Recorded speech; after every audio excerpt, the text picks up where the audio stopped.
Hello everybody, my name is Luke Mar and this is Hot Mode, and today on Hot Mode we are coming to you with a VMAs 2021 fashion red carpet roast review. I know a lot of people are like, oh my god, the VMAs was like so bad, it was terrible, it was horrific. I don't know if like Fashion Week plus the Met plus like Venice plus like the VMAs has just made me numb to things, but like I thought it could have been worse. Maybe just the bar is too low for me at this point. Maybe I'm just delusional. I haven't slept really well for the past however many days, but we'll see. But without further ado, let's just get right into this review. So first up is Miss Anitta, and she is wearing Miss Sohi, the British designer. There's aspects of this that I really love, and then there's aspects of it that I really hate. I love the fact that Anitta went for a young, cool, up-and-coming designer, Miss Sohi, and there are certain elements that I can like immediately tell it's Miss Sohi, and I think breast cups that almost look like they're plissé but have like a pearlescence to them. I think it's really sweet. I think it's really fun. The fact they're like crystallized in a piping sort of way, and then they sort of rise up sparingly in terms of a rhinestone crystal moment works very well too. And I do think that, honestly, they don't look that bad against the skirt. I think the black of that skirt is really intriguing. It's really interesting. I like it. It's fun. My issue comes in at the mesh. I get it. It's a lot of work. It's a lot of energy. Here's my thing. I think we could have had a tailor come in and cut out this mesh piece that's there already. Cut a custom mesh piece for Anitta and then resew them back together when they send the look back to Miss Sohi. I just think that looks messy. It doesn't really look that good. I think on the black where you can sort of see the puckering, it's less noticeable because it's black and so you don't really see it all that much. The gloves I think work in a sense because they do sort of play off, you know, the pearlescence of the breast cups. Overall, I appreciate going for it. I appreciate working with cool, young, up-and-coming designers. I think there are elements of it that are really sweet, but I just can't get the mesh part out of my head, and that's unfortunate. Next up is Avril Lavigne, and she is wearing Area, which is a New York-based brand. We talk about Area quite a lot, and if you don't know, Area's sort of signature style is piping of crystals on different aspects of outfits. Here we have a pink, some may call it a tartan, but I don't know if it's like an actual tartan because I don't know if there are actual tartans with like neon pink. Do I wish the pants were like a little bit better fitted? Yes, 100%. I think look a little bit frumpy in that regard, like knee length down, but I think the jacket is really smart. I think it fits her very well. I think the fact that you have a sort of interesting cutout to make a bolero, not just like a bolero, or maybe it's not even technically a bolero. No, it's not a bolero. It's just a jacket with a gigantic heart sort of cutout. I think that it plays an interesting role in the moment. I think utilization of the plaid for Avril Lavigne, who's sort of like punky and, you know, rocky and sort of like, I don't want to say grungy because it's not really grungy, but like that sort of rebellious spirit. I think it works well. I think it's understandable to her brand. All of these different sort of aspects. I think the crystallization works really well. I think it's an Area signature. I'd like a better bra, you know, like a better bandeau, but I'll take what I can get. And I think the crystal piping on it is very sweet. I think it works for Area. It feels very sort of current to them. It feels like it's not a stretch. I'm happy about this. Next up is Bella Poarch. I couldn't find who made this. Like I also couldn't find who Bella's stylist is. So like Bella, build a bitch up and help me like help you. But she's wearing this full black sort of lace style. It's pretty much like a lace bodysuit, but it has a high-waisted skirt that sort of becomes a gigantic train. It's big, it's thick, it's juicy. The lace bodysuit, it's not really even lace. It's more of just like a bodysuit with like black floral meandering vines throughout, a la like tapestries of like William Morris and all of those sorts of people. And then you have what, in my opinion, is kind of like a Bella Poarch signature, or it's like becoming a signature, is a flared pant, and it looks like they're crystallized lace. I don't want to call them leg warmers, but like they're flared from the knee down. Overall, considering like she hasn't really worked with a bunch of fashion brands yet, considering like she is sort of just getting there, she's trying, and I appreciate that. But I do think there are a lot of brands that like she could work with, like a Christian Cowan makes a lot of sense. I just can't really see like a whole lot that really does it for me. Like it's a black lace bodysuit with a high-low skirt, and it's like great, it's very opulent, it's very big, I appreciate that, but I think I want something a little bit deeper, you know what I mean? Like I want her to utilize the clothing as a way to build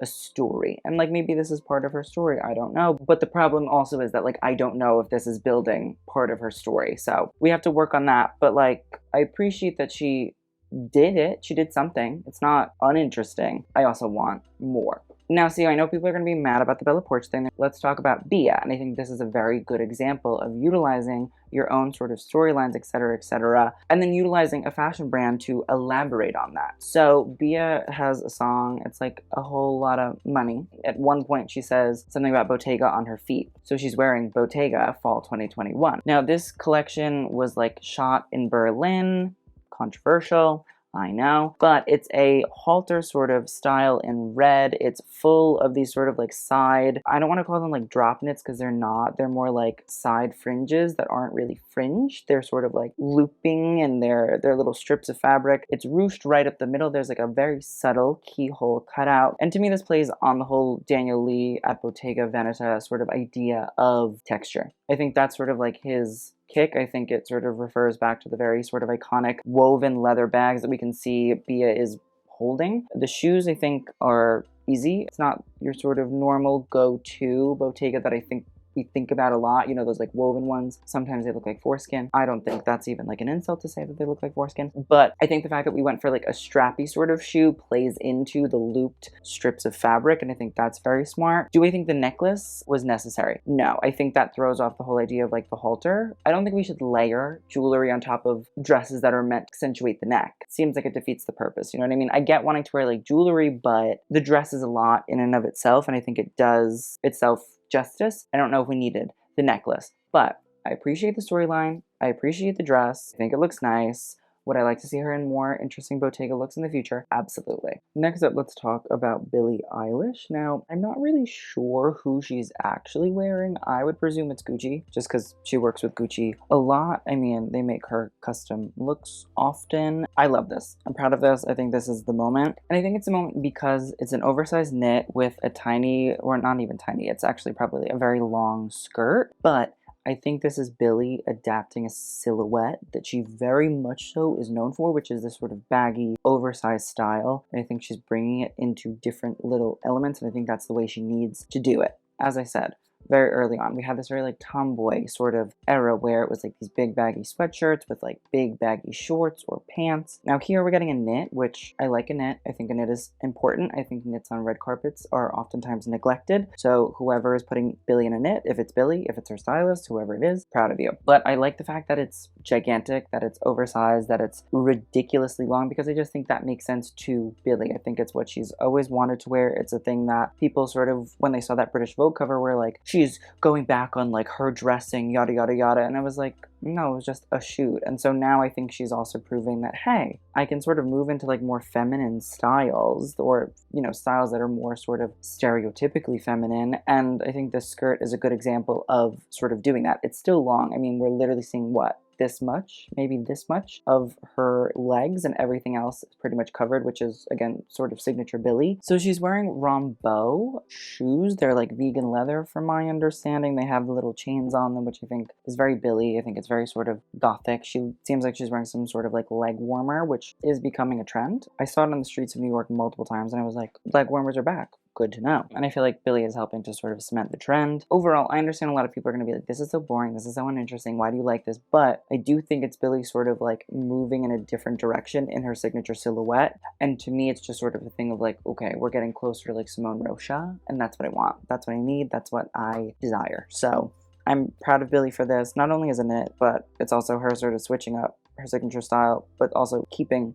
to the signature style, and I think that's the way that she needs to sort of advance in this new album era. Next up is Bretman Rock, and he is wearing Roberto Cavalli. Now, this is a dress that we've seen quite a lot recently. I mean, Paloma El Cesar wore it, Kim Kardashian wore a version that was in a different color, Bretman is wearing it, yellow and black, very signature. There are a bunch of different colors of this dress that sort of exist, and I believe it's from maybe a 2000s collection. I don't mind it. I think it's smart. I think it's sweet. I think it's a good dress, and I think that's first and foremost my thing. I understand with fashion, it's all about trends, and it's all about selling, and it's all about like what's new and what's next and what have we seen a bunch of times, and if we've seen it a bunch of times, we get uninterested in it. But I think maybe that's not the right way we should think about clothing, and myself included, I am guilty of it. I think we should think about clothing in a way of, is it well made? Is it something that time and time again we can see and say, oh, I like that? To me, this is a dress that is that. And I promise I'm not just trying to like eat Bretman's ass, but I think it's a good dress. I thought it was a good dress on Paloma. I thought it was a good dress on Kim. And I feel like Bretman's sort of doing this vintage Cavalli dress with a thigh-high black latex boot by Saint Laurent. The sort of fur trim in the yellow and the black that sort of matches the zebra print, I think works really, really well. We haven't seen somebody that isn't a woman wear this look in this context. And so I think that's another thing to sort of recognize is, yes, I feel like people are saying, oh, I've already seen it, like it's so boring, yada, yada, yada. But like Bretman is wearing a dress. And I think that's like important to recognize. I think it fits well. I think not letting the garment swallow him. I'm not mad about seeing a good dress a few different times. Next up is Camila Cabello, and she's wearing Alexis Mabili. I like this. I think this is smart. I think this is fun. I think this is interesting. I think it's what I've sort of been expecting from her. It's like fashion. So it's a pink sort of corset bustier moment. It has the cups, it's sewn, it looks like it fits incredibly well, so that's nice to see. And then there's sort of a gigantic bow, hip, waist, wraparound style that is meant to sort of look like a bow. But I think the fact that the pink of the corset and the red of the skirt play off of each other in the bow is the smartest thing. So normally when a dress goes from like white to black or blue to yellow or pink to red, it's very hard to sort of recognize those things as working well together, and I feel like this waist bow or this faux waist bow utilizes and sort of introduces them well. So the lining is in this sort of bright silky pink, and then the outer sort of shell of the bow is in this silky red. So I wish the skirt was also silk, absolutely, but I do think that they're playing into each other. I think the silhouette is really dramatic. I think it's really exciting. I think it's really, really fun. I think it's a different style than we normally see. I feel like I haven't seen anything like this probably ever. Overall, I think this is nice. I think this is smart. I think this is what we should have been getting from Camila Cabello for forever, honestly. I'm sad that this is the first time I'm seeing something where I'm like, fashion moment. Thank you. Next up is Charli D'Amelio, and she's wearing Alexander Wang. It's kind of like a Dolce moment where you're just like, why? But also, Alexander Wang is like, I guess having a comeback wouldn't be me. But the other problem is like, this is just a boring dress for Charli. And I get it, like she's 16, 17, yada, yada, yada, yada, yada, yada. I don't care. It's just, it's uninteresting. It's not exciting. It's pink silk. It doesn't do anything for her. Also, like her hair covering the front of the dress doesn't help me want to like be into it whatsoever. If Alexander Wang paid the stylist to dress her like this, I get it. But also I feel like there are so many better brands that could have like made it work. I literally just saw a Sandy Liang show and I was like, that could be cute for Charli. Like that's sweet and it's fun, but it's also sportswear, so it sort of mixes this like frilly, petite, sort of girly aesthetic with athleisure and like movement, which I think is sort of Charli in a nutshell. She is sort of this very young woman who is growing up and sort of likes to wear pink, evidently, but she also is a dancer. So I think there are brands that actually could benefit Charli in that way. I think when I think about it, Alexander Wang to an extent makes sense. There is a lot of sort of athleisure, a lot of sort of, not shapewear, but sporty fabrics at Alexander Wang. This is not that. I just think it's a boring look. And that's sort of my problem with Charli, is like, it's never really pushed, and I get it. You're young, you don't really know what's going on, but like, gotta start to move it and groove it in a way that's exciting, because it's just blah. It's just a strapped bra with like a under section and then like a mini skirt, and it's just not interesting. It's not exciting. It's not really anything to like look at, and so let's step it up. I saw Noah Beck at Fashion Week. Noah Beck was like turning looks is maybe dramatic. Noah Beck was trying. This feels like we're not trying. Next up is Charli XCX, and she's wearing Shawna Wu. Now this is a custom dress, and I believe that this is a mixture of like upcycled lace in black and then like a handmade sort of textile, which is that sort of opaque black that goes throughout. I don't think it's uninteresting. I think it plays into this sort of like nouveau trend that's sort of coming up, which is probably based on like Helmut Lang, you know, and Moulimeister, that sort of moment of like deconstruction but reconstruction, like a little bit Margiela-y. Is it really like super exciting? No. Do I like the fact that it's like upcycled aspects? Sure. Do I like the fact that it's handmade textiles? Sure. But it could be pushed a little bit more. I think there should be just a little something extra going on. Next up is Chloe Bailey, and she's wearing Marni, and I appreciate that she's wearing Marni because I feel like we don't really see Marni on red carpets a lot, which I think we should. and that's my problem. This like tinfoil silver dress with like a spoon in the middle feels very Francesco Rizzo. He's a little bit kooky, a little bit strange, a little bit weird. Do I love it? No. It feels baked potato-esque. I think it's just the fabric. I think it's really hard to like utilize tinfoily fabric and then make it sort of look elegant and exciting and interesting. It's just not really happening there, unfortunately. And listen, I like Chloe. I think she's turned out looks before, and so like I'll give her a pass on this one in terms of like I'm not super mad at her, but I think there are also like better Marnie dresses we could have pulled. You know what I mean? Like they're just more intriguing, more colorful, more exciting moments.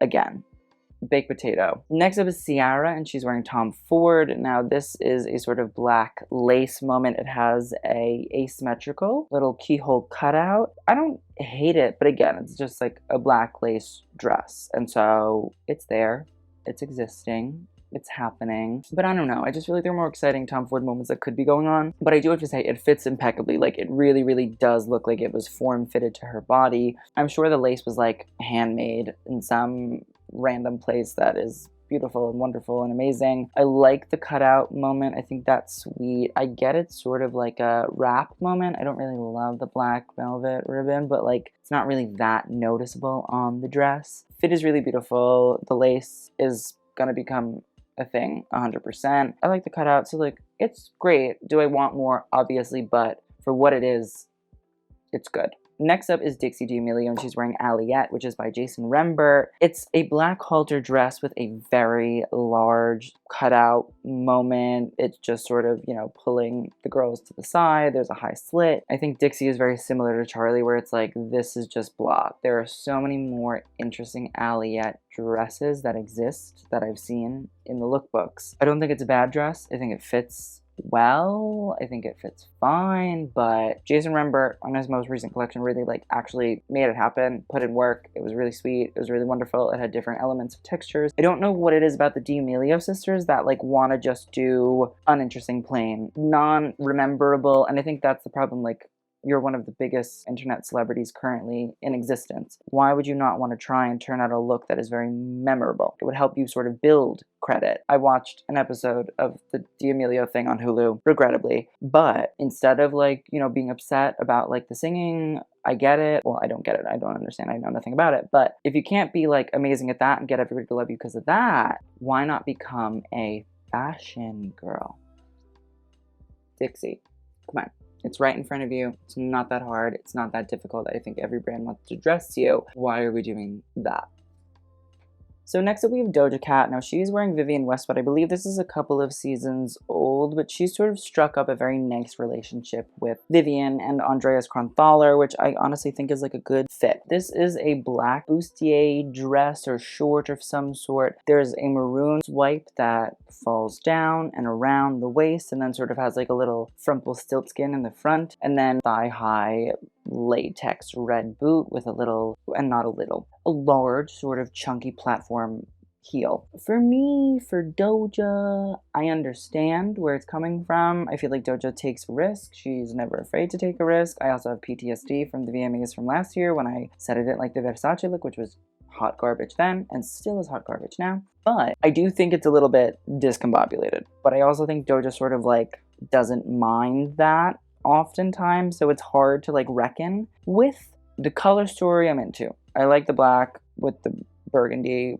with the red. I think that works. It has like a Game of Thrones-y color story to me, but I don't really see it all tying together, and I just don't think for Doja it's like a look. There are other looks that we'll talk about, but this one just feels a little bit blasé, especially for the red carpet. Like, there are other crazy looks that she's worn throughout the night, and like I feel like the red carpet, we could have had like a wham bam, thank you ma'am, and that was not what happened here at all, and that's very unfortunate because this is like a car to door paparazzi look, not a red carpet look. Now, I will say the Tom Brown that she wore, which I believe is from like spring 2019, from like 2018, 2019, in that vicinity. I love it. Like, and this is the Doja that I do truly admire, appreciate. I think that she's never afraid to, as she said, look like a worm. And I think that's the fun thing about her. So this is like a kooky, crazy quilted dress, if it's a dress, but it's like a hooded dress. So it's quilted in sort of blue and navy blue and sort of teal and white on the bottom. And then once it hits the waist, it sort of comes up and has long sleeves and then has like a shrouded hood, I guess. I don't know. I feel like it has like an Yves Saint Laurent at Dior sort of feeling to it in that regard. I think the quilting of it is really impeccable. I think it sort of speaks to the quality of a Tom Brown sort of garment. Overall, yes, it's insane. It's ridiculous. It's strange. It doesn't make any sense. And I think that's why it's so great. And I think that's the great thing about Doja. Even if I don't like a Doja look, I appreciate that she's always willing to just be like, I don't really care. This is it. This is what you're getting. Enjoy. If you don't enjoy, well, like, that's your problem. So love this moment.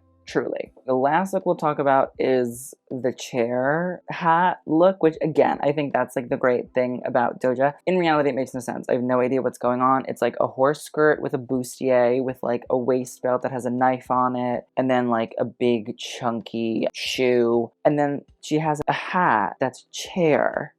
So it's like a brimmed hat, the little, you know, sort of high moment, like the one that Pharrell wore that was by Westwood. But then the brim of the hat is also like the round sitting part of a chair. I don't know how to like break down furniture. I don't know the names of parts of furniture. But Doja is kooky, she is weird, she is strange, and I think it works. Like, listen, would I have dropped the waist knife belt? Yes. But besides that, it's strange, it makes no sense, but I love it. She's always willing to take a risk, she's always willing to do it to the umpteenth degree, and I always take my chair hat off to her. Next, let's talk about Ed Sheeran. Now, he's wearing Versace, and it's kind of like disappointing because, like, I get it, the Baroque Coco print. I love a Baroque Coco print. I just think, like, Ed Sheeran should be doing something more interesting. Like, I don't know, a pan in the Baroque Coco. I don't know, like a custom Baroque Coco design, because, like, that was a thing. This just feels very, like, plain Jane, uninteresting, boring, sad, depressing, not really trying, but, like, thinks you're trying, and it's just not working. It's not exciting. It's not good.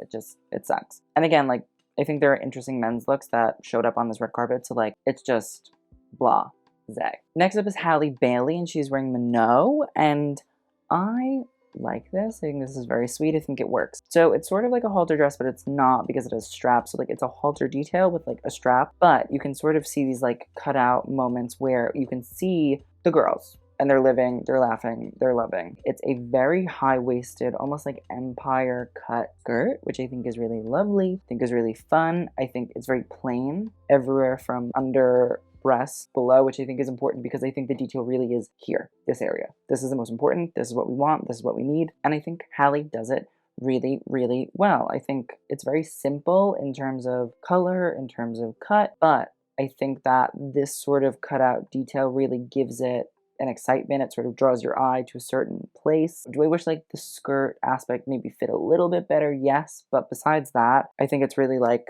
a great way to showcase that simple design does not have to be boring and doesn't have to be uninteresting. I think this is a great example of that moment. Next up is Jack Harlow. He's wearing Tommy Hilfiger. This is a green leather suit. I like it. I like a green leather. I like a leather suit going on. Maybe it's vegan. I don't know. With a black turtleneck underneath. The shoes, I think they work. I think they play into the vibe. Overall, it's nothing really super duper crazy. Nothing really super duper over the top. But I think the green and the leather works. I think it's fun. I think it's a different way to do a men's suit than we normally see. I appreciate that. I'm happy about it. Next up is Kacey Musgraves, and she's wearing Valentino Haute Couture. I believe this is from fall 2021. Now, I saw a lot of people being like, this is terrible. This looks horrible. It looks like it's wearing her. But, like, it's a filo plume feather hat. Like, if it wasn't trying to wear you, I don't think it would have the same sort of pizzazz. So I love the hat. The red leather gloves, I think, work. I think they're signature Valentino. I think it's a beautiful way to sort of do a pure palo color matchy-matchy moment, but it's not really matchy-matchy. It's like color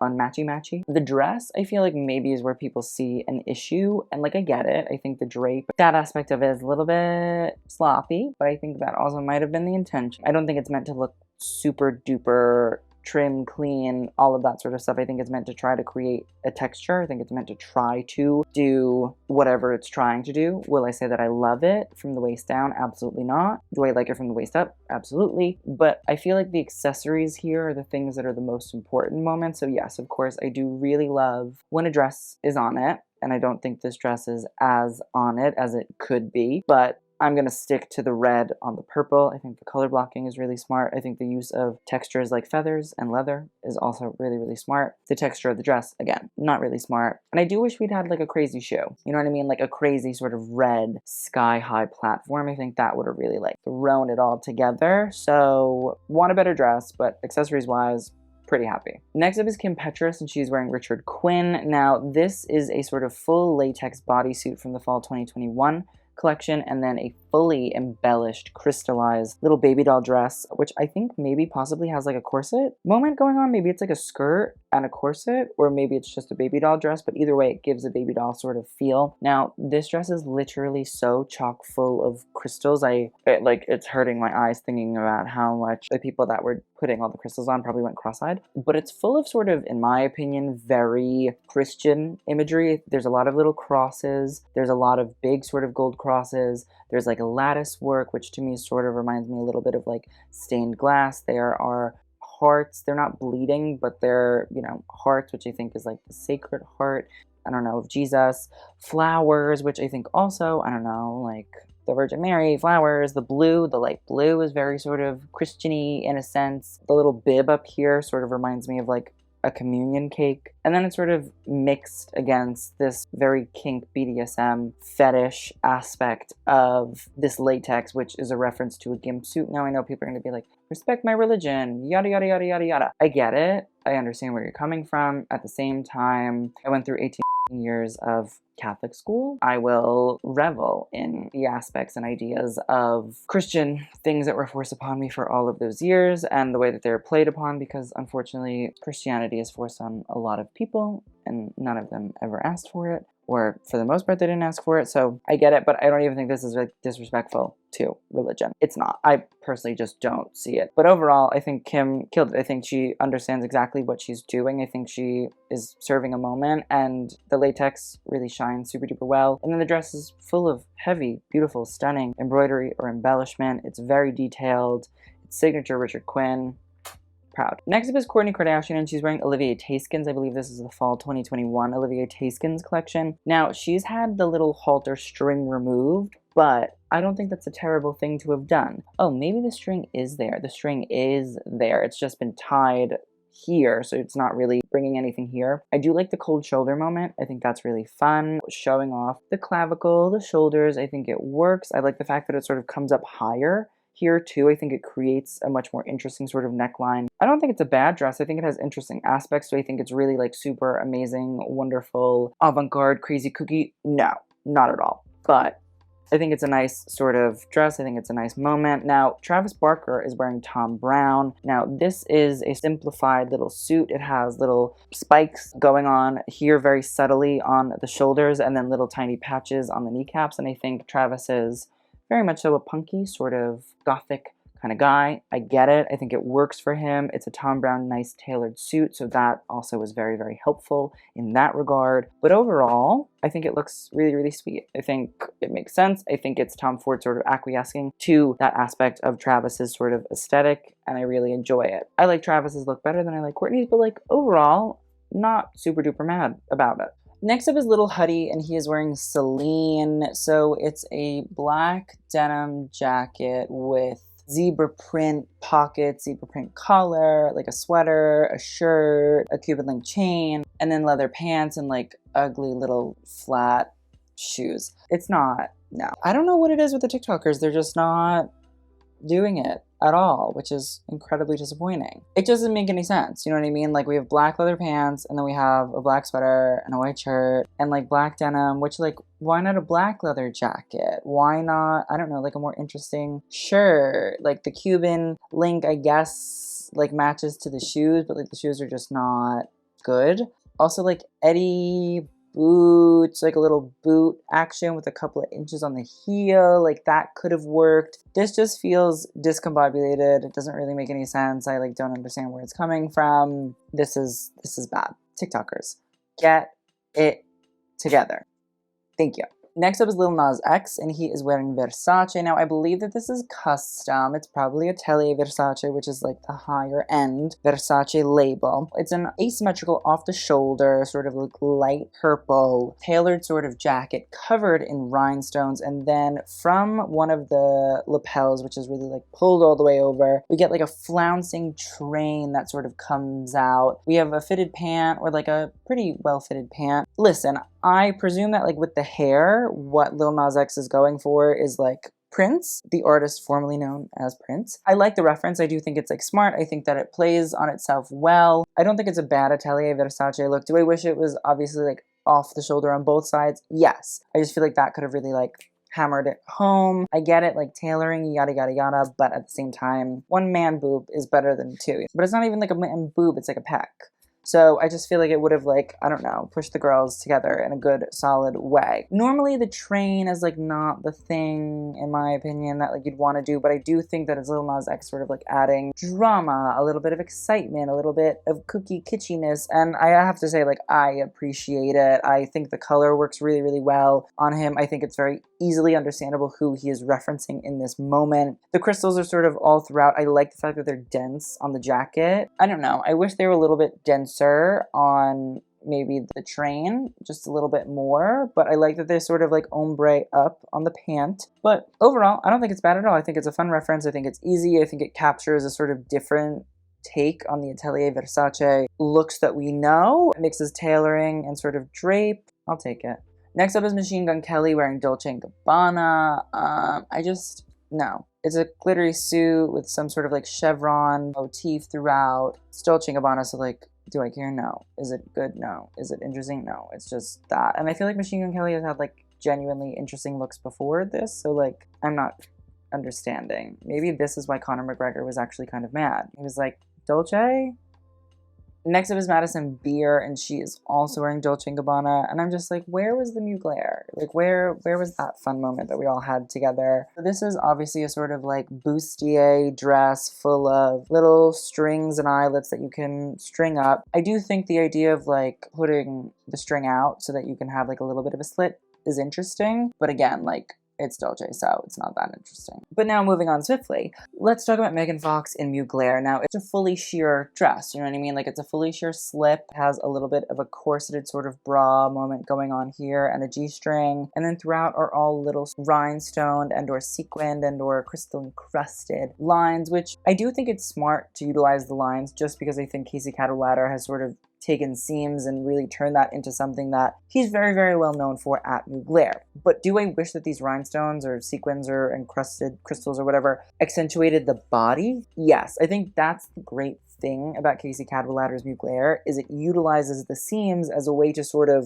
you know, shape and contour and sculpt. This to me feels a little bit out there, a little bit kooky. I don't know, it looks like a diagram of like some sort of land mass or whatever, and I just don't feel like it's helping to shape Megan. Does she look beautiful? Yeah, sure, of course, but like everybody does. I just think that the line work should have been more focused on helping to shape the experience, and I'm not feeling the shaping of the experience, and that's the disappointing part. Next up, we have Normani, and she is wearing Patrick Japagos. This is a look that I'm kind of intrigued by. I like a little bolero moment. I like the pop collar. The big cuffs are fun. I like the skirt. She's asymmetrical. I like the little sort of strip that falls down in the front. I think the white shoe is a good idea. I like the little strap that goes across. I think this is just like a nice look. I don't know who this designer is. I'm not really sure of like what their aesthetic is, but I just think it's sort of letting the jacket do all of the walking and talking and letting the skirt do a nice little sort of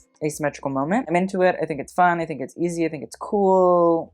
Good job, Normani. Next up is Olivia Rodrigo, and she is wearing vintage Versace, I believe, unless this is like a custom look, but I'm really not sure. So essentially, it is a strapless dress. See that there's a bustier underneath that sort of shapes the waist area. So there's like an organza that is like purpley, and so that's like layered over this. I'm gonna go with like peach silk, and so it's definitely meant to add texture, which is interesting. And this would have been like okay, you know what I mean? Like it wouldn't have been, oh my god, wow, that's so amazing. Like it would have been like good for you, but what's going on in between the thigh and the knee? Like there's just a whole section that there's no organza, and that's very odd to me. It's strange, it's weird. I don't think it really helps to like pull anything together. I think maybe if you were to not do the organza at the waist, or you were do the organza as like a mermaid skirt, sort of flare out at the bottom, like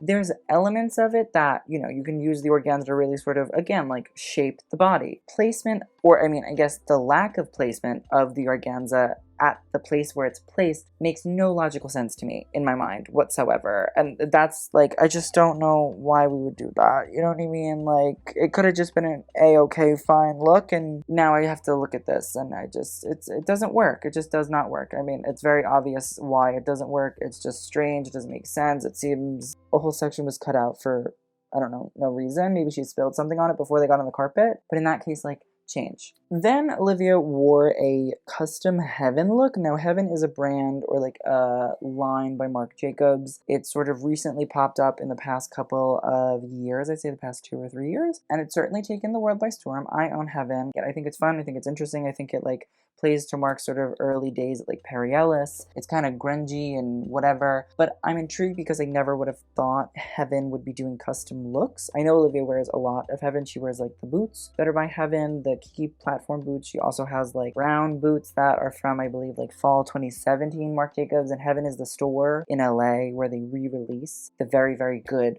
Marc Jacobs boots. They're very hard to come by. I'm kind of upset because every time they come out, I can't buy them, but regardless, we have this sort of blue and purple little cocktail dress. It's in some sort of like florally print, or it looks like a floral. It's sort of like layers and layers and tiers of silky fabric. There's sort of like an asymmetrical tier in there that's piped in a lace. It's like a purple lace. And then there's sort of like a bustier moment going on with straps, as we can see, and then gloves that are sort of like tie-up gloves. It's interesting, no doubt, 100%. It's weird to sort of see Heaven in like this context because I normally think about it in terms of like striped sweatshirts or like t-shirts or like baggy pants. So it's interesting to see it sort of make a custom debut and sort of what the aesthetic of this brand will be, like where it will come from. You would think maybe she would have wore something from the most recent Marc Jacobs collection, but she didn't. So listen, do I love it? No, I don't. I get it. I understand it. It seems to like have some really fun aspects. It's in like vibrant colors, but I think it needs to be like workshopped a little bit more, but I am intrigued by the fact that Heaven is now doing custom looks. I'll keep you updated. Next up is Paris Hilton, and she is wearing the blondes now. It's pretty much just a asymmetrical cocktail dress that is covered in like shards. She looks like a disco ball. That's sort of Paris's whole thing. She likes to be like reflective and sort of prismy, and sort of like a lot of what she does has to do with like lighting and how it reflects and how it plays off of lighting, which I think is really interesting. But do I think that this look is the level that Paris should be at fashion-wise? No. It just feels not that interesting, not that exciting, not that cool, not that wonderful. And I feel like there are certain designers that like she could, you know, move and groove with. Like Peter Do just put out, you know, crystal drop jackets and pants and stuff like that. That makes sense. You know, there's like old Prada that's like crystal drops and all of that. You know, a Paco Rabanne. Where is Paris Hilton and Paco Rabanne? Why isn't Paris bringing back Paco herself? That's a brand that plays on light, plays on metals. But like that's the sort of stuff that I think Paris needs to like be doing. But it seems like she's always working with like a costume designer, and like that's great for like a performance moment, but like red carpet, fashion. She's Paris Hilton, a legend, an icon, a star. What's going on? What's the disconnect? And it's been like this for years, and it needs to be like switched up immediately. I just want Paris to be in Paco. That's it. That's all I can ask for. Oh, this one is like cathartic, honestly. Rita Ora, what are you doing here? She's wearing Vera Wang. It's not like the worst. It's not the best. So it looks like it's some sort of strap, like bandeau top that sort of cuts out and becomes like a train of sorts, which I think is interesting. And she has like a little tailored short. The sleeves are attached to the top, and then a sort of like thigh-high shoe, and it has like a little peep toe. It's not the worst Rita Ora thing I've ever seen in my entire life. It's a bit blah, but it's also like Vera Wang, she sort of works in like silhouette and black, and like that's, you know, when she's not doing bridal, that's like her other vibe. Could be worse. I could have said, Rita Ora, what are you doing here, in a very not neutral way. Next up is Rita Ora in 16 Arlington, and I know, Rita Ora, why are you here? Like, what's the tea? I haven't seen Rita in so long, and I feel actually kind of like I missed her. I was like, oh, Rita, you're here. You look terrible. Oh my God, hi. Next up is Saweetie, and she is wearing Valentino, and it's meh. You know what I mean? Like, it's just a sort of fitted gown with a high slit and silver, and like the thing about Valentino was like color popping, and like even when it's not like color popping and like bright colors like reds or purples or oranges or blues or yellows, there's a lot of like good metallic work, and it feels like that's not this. Like, this doesn't feel like an intriguing metallic dress. Like, where are those dresses from spring 2021 haute couture, where it was like the silver crystal encrusted dress? Where's that? What's happening with that? Where'd that go? What's the vibe? Because this, not interesting, not exciting, not cool. Like, there's not even a design element where I can be like, wow. No, it's just, it's a silver dress with like a pleated skirt, and it's like, it has some silver little strips going on in the pleats. Not interesting. Not interested either. Next up is Shawn Mendes, and he's wearing Mans. I like his little, you know, ribbed shirt underneath. I like the long blazer, and I like a baggy sort of pant. Do I think the shoes could have been a little bit better? Yes. I think the pants also could have been tailored just a little bit better. You know what I mean? Like, they could have just fell and not pulled so hard. But overall, like, I appreciate Shawn Mendes stepping out and not doing like another fitted suit in some like whatever color. This is intriguing. I'd like to see him progress further. Hopefully. We're getting somewhere.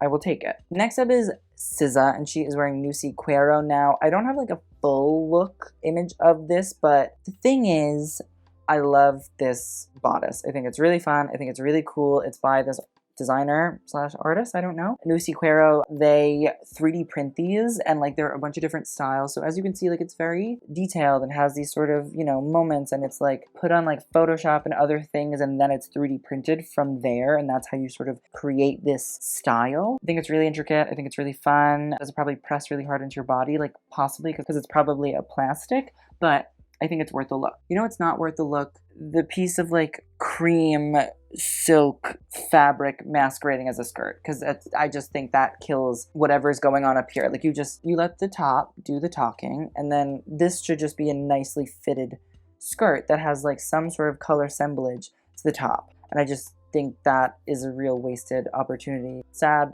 disappointing, not interested. Love the top though, SZA. Love the top. Skirt, waist. Next up is Tinashe. I don't know who she's wearing. A little black leather zigzag hem bra moment going on. It's like piped in some sort of gold crystal, and then you have a little eyelet lace-up pant. I have a feeling it's Dolce & Gabbana. I'm not sure. I'm not positive. But it's just not, it's not that interesting. It's not that exciting. It's not that cool. It's not that fun. I want more for Tinashe. I feel like she could have worked with like cooler, more interesting young brands that you're really like, wow. Because like also then I saw her in a literal like Vivienne Westwood, like beautiful, stunning, like Fragonard Renaissance painting corset. And I was like, where was that? Where was that moment? Because that was a moment. This is not a moment. This is an unmoment. This is unmomentous. And finally, we have Troye Sivan. Now, Troye Sivan is wearing Fendi. This is from the spring 2022. Ew. 2022. I've been seeing spring collection. This is a cropped blazer jacket with a little short. I love it. I'm very proud of this. I think this is a moment. I think this is cool. I think this is chic, as I've talked about in my Fendi review for this collection. It's fun. It's breaking down gender norms. I really am excited by it. I think it looks great. I like a Fendi moment. I think it's solid. Could the shoes have been better? Yes, absolutely. 100%. Could have been better. Could have been more exciting. But the outfit sells it for me. I'm sold. I'm easy. I'm happy. I am enthralled. This feels like a generous moment from Troye Sivan for us. And so with that, that is the end of this VMAs review. Now let's talk about our best and worst. Best is gonna have to go to, and this is hard because I wasn't really obsessed with anything. You know what? I'm gonna give it to Kim Petras. The Richard Quinn moment was a moment. It's full of an incredible amount of handiwork, and then the latex plays off of it really, really beautifully. We're stressed. I mean, it should be like any of the people that wore Dolce, obviously. If we're just thinking like looks-wise, I think it's gonna have to be SZA just because that skirt was so bad. Like it felt way too bad to not be recognized as horrific. So that is the end of our VMAs roast. Stay tuned for the Met Gala video. It's coming up very soon. I'm having a breakdown, but I will see you guys tomorrow, hopefully. And with that, TTYL.